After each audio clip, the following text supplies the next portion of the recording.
अब आपको सीधा लिए चलते हैं रायपुर, जहां प्रेस वार्ता आयोजित की गई है और इस प्रेस वार्ता में क्रीडा और ऊर्जा विभाग द्वारा किए गए कार्यों की जानकारी दी जा रही है। अभी हम लोग अपने अधिकारियों से कहते, मैं थोड़ा डिटेल में इसमें से जा रहा हूं क्योंकि आप लोग उसकी टेक्निकलिटी को समझे। मैं चाहूँगा अभी जितना भी हमारा लॉस हो रहा है 15%, 16%, हम इन जनरल सबको बोलते हैं भाई आपके क्षेत्र में बहुत लॉस हो रहा है, आप इसे घटाइए।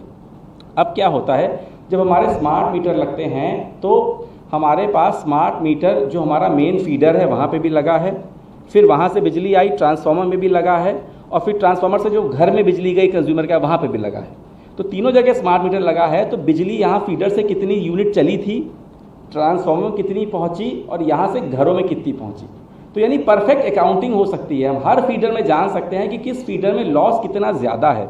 तो हम पिन पॉइंट कर सकते हैं कि फलाने ज़िले में या फलाने डिवीज़न में उस फीडर में लॉस बहुत ज़्यादा है। अधिकारी से पूछ सकते हैं कि भाई आप क्या कर रहे हो, आप लॉस को क्यों नहीं कंट्रोल कर रहे हो। तो हम पिन पॉइंट कर सकते हैं, पर पिन पॉइंट करने की आवश्यकता ही नहीं पड़ी। हमने ऐसे 45 फीडरों में end to end smart meter लगा दिए। फीडर में भी लगाया, ट्रांसफार्मर में लगाया, कंज्यूमर में लगाया, जितने कंज्यूमर थे सब क्या उस फीडर के अंतर्गत लगाया। तो ऐसा 45 हमने फीडर में किया। तो वहाँ जो नॉर्मल लॉस 18% से 33% था वो घटकर 6 से 15% हो गया। मतलब सिर्फ लगाने भर से ही आधा हो गया लॉस।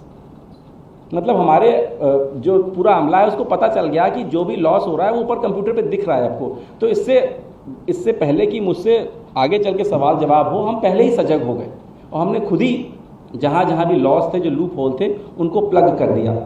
एक और बात है कि बिजली का बिल भुगतान नहीं हो की दशा में रिमोट डिस्कनेक्शन होगा, जो बहुत कभी कभी खबरें बनती हैं। तो इसमें मैं यहाँ स्पष्ट करना चाहूँगा कि अभी इस तरह का काम केवल उन जगहों पे हो रहा है, उन कमर्शियल कनेक्शंस में जहाँ पर बहुत बड़ी मात्रा में बिल, लाख 2-2 लाख तक के बिल बहुत लंबे समय से 2 महीने, 4 महीने, 6 महीने की लंबी अवधि से नहीं भुगतान हुआ था। वहीं पे हम लोगों ने कहीं पर रिमोट डिस्कनेक्शन किया है और उसका नतीजा ये होता है कि जैसे ही रिमोट डिस्कनेक्शन होता है, समहाउ उन लोगों ने ध्यान नहीं दिया होता है, लापरवाही की होती है, वो शाम तक उसका बिल भर देते हैं और अपने आप ही उनका कनेक्शन जुड़ जाता है। तो ये भी एक एडवांटेज है, इसको कोई छिपाने की जरूरत नहीं है। एक बहुत बड़ा एडवांटेज है कंपनी के लिए। अदरवाइज आपको डिस्कनेक्शन करने के लिए जाना पड़ेगा, खंबा चढ़ना पड़ेगा, लाइन हटानी पड़ेगी, वो सब काम करने पड़ते हैं।